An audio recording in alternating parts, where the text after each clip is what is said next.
Hello दोस्तों, हम इस वीडियो में बात करेंगे CTET first level and second level की सीडीपी का संपूर्ण रिवीजन के बारे में। हम यह वीडियो सिर्फ एक तरीके से रिवीजन के लिए बना रहे हैं, जिसमें सीडीपी में जो जितने मनोवैज्ञानिक हैं उनका एक शार्ट में परिचय और एक पूरा संपूर्ण रिवीजन, जो कि कुछ ही समय का वीडियो होगा। तो अगर आप सीटेट का फर्स्ट या सेकंड दोनों कोई भी एग्ज़ाम देना चाहते हैं तो आप इस वीडियो को एक बार ज़रूर देख लेना, आपके लिए बहुत ही फ़ायदेमंद साबित होगा। हम सबसे पहले मनोविज्ञान के संप्रदान के बारे में बात करेंगे। तो मनोविज्ञान के संप्रदान में संरचनावाद के जनक कौन है? William would. संरचना मतलब वुड मतलब लकड़ी से संरचना बनती है, तो संरचनावाद के जनक हो गए विलियम वुड। इन्होंने अंतर्दर्शन के प्रयोग की बात की है। इन्होंने बताया है संवेदन, भाव, प्रतिमा, प्रकरण, ये सब अंतर्दर्शन के द्वारा ही किसी का संरचना बनाई जा सकती है। ठीक, ये विलियम वुड की बात हुई। फिर दूसरा है प्रकार्यवाद जिसके जनक है कौन? William James. इनको मनोवैज्ञानिक का जनक माना जाता है। इन्होंने बताया फंक्शनलिज्म के बारे में। इन्होंने क्या बताया? इन्होंने बताया कि संरचनावाद को हम मान्य नहीं करते हैं। इन्होंने बताया हम वुड का विरोध करते हैं। इन्होंने बताया आत्म संप्रत्यय, अवधारणा, चेतना का प्रभाव, व्यवहार का अधिगम। ठीक, ये इन्होंने बताया। फिर इसके बाद आता है व्यवहारवाद में जेबी वाटसन है। जेबी वाटसन ने विलियम जेम्स और विलियम वुड दोनों का विरोध किया। इन्होंने बताया कि बाहरी व्यवहार ही व्यवहारवाद है। इन्हीं को, जेबी वाटसन को ही आधुनिक मनोविज्ञान का जनक भी माना जाता है। इन्होंने बताया चेतना दिखाई नहीं पड़ती, जो बाहरी स्वरूप दिखाई पड़ता है, व्यवहार में होता है, वही माना जा सकता है। इवान पावलोव ने भी इनका समर्थन किया। ठीक, फिर इसके बाद आता है मनोविश्लेषणवाद जिसके जनक हैं कौन? सिगमंड फ्रायड ने मन को 3 अवस्थाओं में दर्शाया है, चेतन, अर्धचेतन और अचेतन। इच्छा को 3 अवस्थाओं में दर्शाया है, इदम, अहम और परा अहम। ठीक, ये हमारा मनोविश्लेषणवाद हो गया। इसके बाद आता है उद्देश्य या प्रयोजनवाद जिसके जनक हैं विलियम मैकडूगल संवेगात्मक विकास को दर्शाते हैं। इन्होंने 14 मूल प्रवृत्तियां बताई हैं। जन्म के समय उत्तेजना होती है, इन्होंने ही बताया है। इन्होंने बताया है मूल प्रवृत्ति के आधार पर मूल प्रवृत्तियों को 3 भागों में बांटा है, संज्ञानात्मक, क्रियात्मक और भावात्मक पक्ष। इसका एग्जाम्पल एक ये है, मान लो किसी लड़के ने कुत्ता देखा तो कुत्ता उसके संज्ञान में घुसा, फिर उसके अंदर एक डर आया, भाव का डर आया। फिर क्या किया? कुत्ता को देखकर बच्चा डरा और डर के मारे वो क्या हुआ? भाग खड़ा हुआ, तो क्रियात्मक पक्ष आ गया। ठीक, फिर इसके बाद आता है क्षेत्रवाद के जनक हैं कुर्ट लेनिन। इन्होंने बताया मनुष्य अपनी मांग को पर्यावरण के साथ संघर्ष करता है, जंगल कम होंगे तो उसका संघर्ष बढ़ेगा। ठीक, इन्होंने कर्षण, सदिश और गति का नियम दिया, मतलब वैलेंस वेक्टर और लोकोमोशन का। इन्होंने समूह गतिशीलता का भी नियम दिया। इन्होंने कर्षण सदिश गति का भी नियम दिया, मतलब कर्षण सदिश गति, वैलेंस वेक्टर और लोकोमोशन। फिर इसके बाद आता है समग्रवाद या गेस्टाल्टवाद। ये जर्मन भाषा में है समग्रवाद या गेस्टाल्टवाद, जिसके संस्थापक हैं मैक्स वर्दीमर। गेस्टाल्टवाद का मतलब होता है पूर्ण आकृति। किसी समस्या को तब तक नहीं समझ सकते जब तक वह दिखाई न दे, यह है गेस्टाल्टवाद की अवधारणा। ठीक, फिर इसके बाद आता है अध्ययन की विधियों के बारे में हम बता ही चुके। अंतर्दर्शन विधि वुड की, बाह्य दर्शन विधि वाटसनवाद, व्यवहारवाद, मनोविश्लेषणात्मक विधि सिगमंड फ्रायड। ठीक, साक्षात्कार विधि 2 प्रकार की होती है, औपचारिक और अनौपचारिक। प्रयोगात्मक विधि निष्कर्षण विधि और जॉन अस्टवर्ड मिल की। फिर इसके बाद आता है स्वतंत्र चर, अधिकार और निष्क्रियात्मक चर। सांख्यिकी विधि फ्रांसीसी गाल्टन की विधि है। फिर इसके बाद प्रश्नावली विधि, जिसको वुडवर्थ ने बताया। प्रश्नावली विधि दो प्रकार की होती है, बंद विधि और खुली विधि। बंद विधि में हाँ या ना में उत्तर देना पड़ता है, खुली विधि में विस्तृत उत्तर देना पड़ता है। फिर इसके बाद आता है विकास एवं वृद्धि। विकास और वृद्धि के लिए कुछ वैज्ञानिकों के कथन। हरलाक ने क्या कहा? हरलाक ने कहा है विकास के फलस्वरूप नवीन योग्यताओं का जन्म होता है। विकास के फलस्वरूप नवीन योग्यताओं का जन्म होता है। मुनरो ने कहा है विकास के अंतर्गत भ्रूणावस्था से वृद्धावस्था का ज्ञान किया जाता है। विकास के सिद्धांत में आएगा क्रम का सिद्धांत। किसी का विकास किसी एक क्रम से होता है, ये नहीं कि क्रम टूट के विकास होगा। अगर कक्षा 1 में है तो कक्षा 2 में जाएगा, ऐसा नहीं होगा कक्षा 1 से कक्षा 10 में चला जाएगा। निरंतरता का सिद्धांत, किसी का विकास एक निरंतर और सतत होता रहता है। ठीक। समान प्रतिदर्श का सिद्धांत, हर बच्चा एक प्रक्रिया से गुजरता है। पहले बच्चा होगा, फिर मतलब क्या होगा, बाल्यावस्था, शैशवावस्था, किशोरावस्था। ठीक। पूर्व कथनीयता भविष्यवाणी, मतलब एक बच्चा किसी को भविष्यवाणी के अनुसार ही विकास होता है। ठीक। पूर्व कथनीयता होती है कि बच्चा होगा फिर बुढ़ा जरूर होगा। अविलोमिता का सिद्धांत, मतलब अगर बच्चा है तो वो बड़ा होकर बच्चा ही नहीं रहेगा, एक जवान पुरुष हो जाएगा। ठीक। छोटे वाले बच्चे का रूप गायब हो जाएगा। वैयक्तिक विभिन्नता का सिद्धांत, असमान गति का सिद्धांत। वैयक्तिक विभिन्नता, हर का विकास अलग अलग होता है और हर का विकास असमान गति से होता है। कोई एकदम छोटा होता है, कोई एकदम लंबा, कोई एकदम मोटा, कोई एकदम चौड़ा। ठीक। फिर इसके बाद आता है अंतःसंबंध का सिद्धांत। विकास के सिद्धांत में आता है सरल से जटिल का सिद्धांत, मतलब पहले कोई अंडाणु बनेगा, फिर अंडाणु से क्या बनेगा, शिशु बनेगा। इसी में आता है सिरोन्मुखी सिरपुच्छी सिद्धांत, मतलब मानव का विकास सिर से पैर की ओर होता है। वंशानुक्रम वातावरण की अंतःक्रिया का सिद्धांत भी विकास के सिद्धांत के अंतर्गत आता है। विकास को प्रभावित करने वाले कारक हैं वंशानुक्रम। कैसा उसका वंशानुक्रम है, इसके अनुसार विकास उसका प्रभावित होता है। ठीक। दूसरा है कौन, वातावरण। कैसा वातावरण है, वातावरण अच्छा है, अगर शहर का वातावरण है तो शहरी बच्चा होगा, देहात का है तो देहाती होगा। पोषण, अगर दाल रोटी खा रहा है तो दाल रोटी जैसा होगा, दूध पी रहा दूध जैसा होगा। लिंग, लड़के लड़की है या किसी तरीके के लिंग में भी जो है विकास का प्रभाव पड़ता है। एक ही घर में बच्चा है, एक ही घर में बच्ची है तो दोनों का विकास अलग अलग होगा, जबकि उनका वातावरण सेम है, वंशानुक्रम भी सेम है और पोषण भी सेम है। बुद्धि भी अलग अलग होती है, प्रजाति के अनुसार भी विकास का प्रभाव पड़ता है। संस्कृति के आधार पर भी भारत की संस्कृति अलग है, अमेरिका की संस्कृति अलग है, पाकिस्तान की अलग है।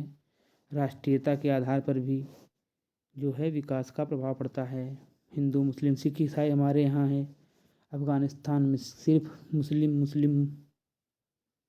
ठीक। बाल विकास के प्रमुख सिद्धांत के अंतर्गत पहला आता है वाइगोत्स्की का सिद्धांत। वाइगोत्स्की ने क्या दिया है, सामाजिक अंतःक्रिया का सिद्धांत, सामाजिक संरचना का सिद्धांत, सामाजिक सांस्कृतिक विकास का सिद्धांत, ज़्यादा ज्ञानी दूसरा या संभावित विकास का क्षेत्र या इसके फोल्डिंग। अब इन्होंने क्या बताया, ये समाज में घूमे, वाइगो क्यों गए, समाज में गए। वाइगोत्स्की सा माने समाज की अंतःक्रियाओं में घूम घूम कर इन्होंने मनोविज्ञान के बारे में जाना। इन्होंने ही कहा कि ज़्यादा ज्ञानी दूसरा होता है, हमसे ज़्यादा ज्ञानी हर कोई दूसरा होता है। इन्होंने ही बताया सामाजिक सांस्कृतिक विकास का सिद्धांत।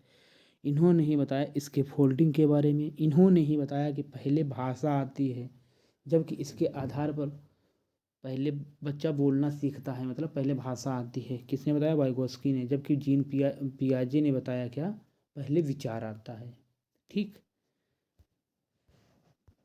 इसके बाद में कोहलबर्ग, जर्मनी के महान वैज्ञानिक, नैतिक दुविधा का सिद्धांत दिया। इन्होंने 3 अवस्थाएं बताई, पूर्ण रूढ़िवादी अवस्था और उत्तर रूढ़िवादी अवस्था।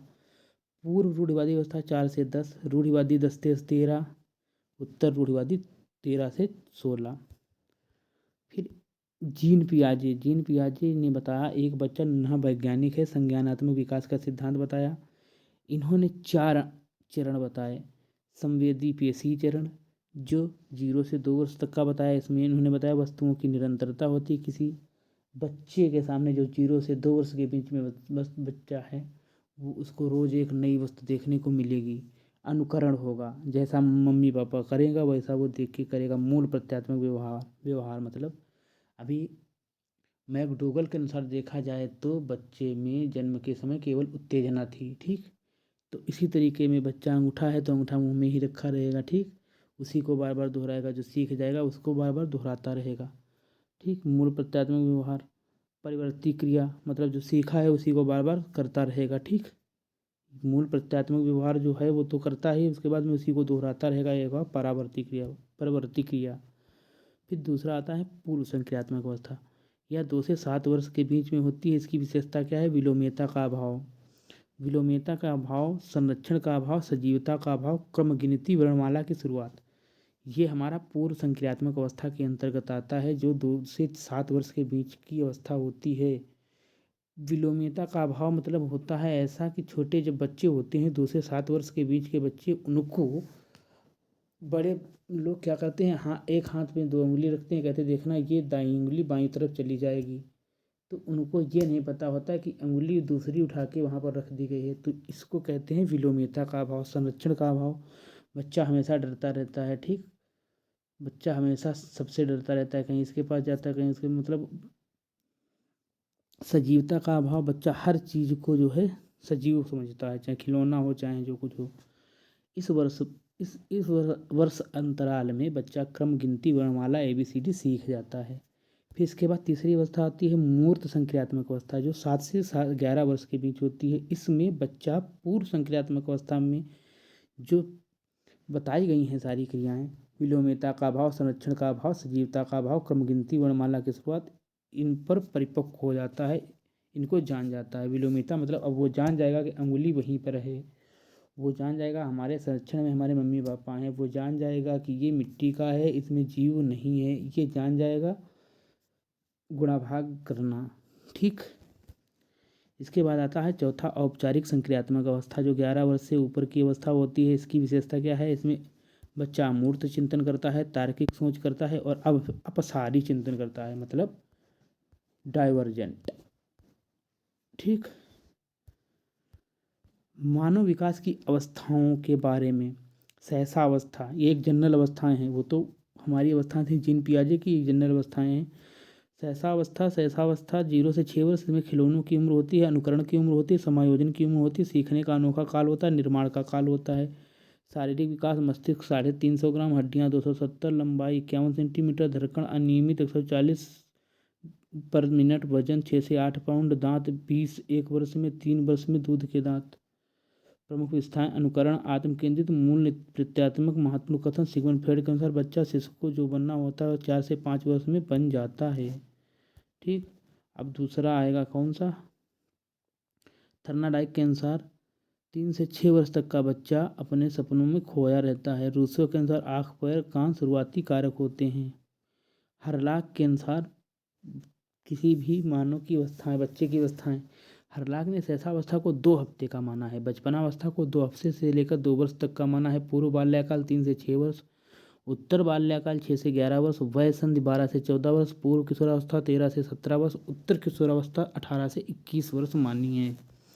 इसके बाद आता है बाल्यावस्था जो 6 से 12 वर्ष की थी, पहले थी हमारी क्या शिशुअवस्था थी 0 से 6, अब आई है बाल्यावस्था। बाल्यावस्था को गंदी उम्र माना जाता है, चुस्ती फुर्ती की उम्र माना जाता है, संवेगात्मक विकास का अनोखा काल माना जाता है, मिथ्यापरक काल माना जाता है, प्राथमिक विद्यालय की अवस्था मानी जाती है, टोली की उम्र मानी जाती है, मतलब गंदी उम्र। बच्चा खूब खेलता है, मिट्टी में संदा रहता है, चुस्ती फुर्ती, बच्चा दौड़ने में बहुत माहिर होता है, संवेगात्मक विकास उसका होता है, वो मिथ्यापरक काल, वो मतलब सपनों में खोया रहता है, प्राथमिक विद्यालय मतलब कक्षा 1 से 5 तक की पूरी पढ़ाई कर लेता है, टोली की उम्र बच्चा हमेशा झुंड में घूमा करता है, ये बाल्यावस्था की वो हो गई। फिर शारीरिक विकास बाल्यावस्था में 350 होती है, हड्डियों की संख्या, धड़कन 81 से 100, दांत स्थायी 27 से 28, मस्तिष्क 13 से 1350 ग्राम, मानसिक विकास सबसे तेज, संवेगात्मक विकास सबसे तेज होता है। फिर इसके बाद में आती है किशोरावस्था। किशोरावस्था को तनाव या तूफान, संघर्ष की अवस्था, व्यक्तिगत समायोजन की अवस्था, विद्रोह की उम्र या विरोधी मानसिकता की उम्र कहते हैं। ठीक। इसके शारीरिक विकास क्या होता है? हड्डियों की संख्या 206 हो जाती है, 72 धड़कन हो जाती है, मस्तिष्क 1400 ग्राम हो जाता है, लंबाई 14 वर्ष में बच्चियों की सबसे अधिक, 16 वर्ष में बच्चों की सबसे अधिक, दांत प्रज्ञा के दांत निकल आते हैं। इसके बाद कथन। स्टेने हॉल ने कहा है तनाव संघर्षपूर्ण अवस्था, किशोरावस्था को तनाव या संघर्षपूर्ण अवस्था बताया है। काल्सनिक ने कहा है किशोर प्रोढ़ों की अपनों प्रोढ़ों मतलब बड़ों को अपने मार्ग की बाधा समझते हैं। वैलेंटाइन ने कहा किशोरावस्था अपराध की प्रवृत्ति की नाजुक अवस्था होती है, स्किनर ने निर्णय लेने की क्षमता नहीं होती। स्किनर के अनुसार किशोरावस्था में बच्चे को निर्णय लेने की क्षमता नहीं होती है। फिर संवेगात्मक विकास का सिद्धांत। ठीक।